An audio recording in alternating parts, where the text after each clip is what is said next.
Once upon a time, in a magical forest filled with colourful trees and talking animals, there lived a curious little squirrel named Sammi. Sammi had fluffy grey fur and the biggest, brightest eyes you've ever seen. One sunny morning, Sammi woke up with a rumble in his tummy. "I'm hungry!" he exclaimed, rubbing his belly. He scampered off to find some breakfast, hopping from branch to branch in search of delicious nuts. As Sammi gathered nuts, he heard a tiny voice coming from behind a bush. "Help! Help!" it squeaked. Sammi followed the sound and discovered a tiny ladybug stuck on its back, waving its tiny legs in the air.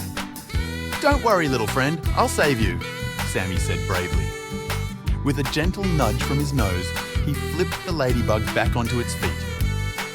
"Thank you, Sammi," the ladybug chirped happily before fluttering away. Feeling proud of his good deed, Sammi continued his search for nuts.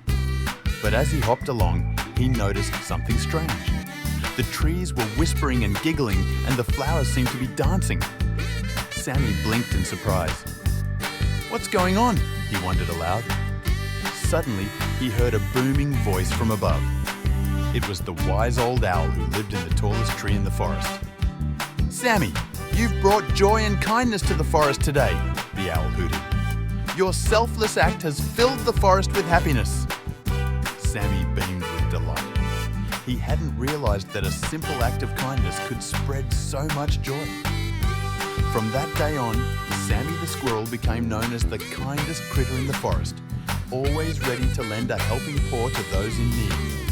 And so, with a heart full of happiness, Sammi continued to explore the magical forest, knowing that kindness truly makes the world a brighter place for everyone.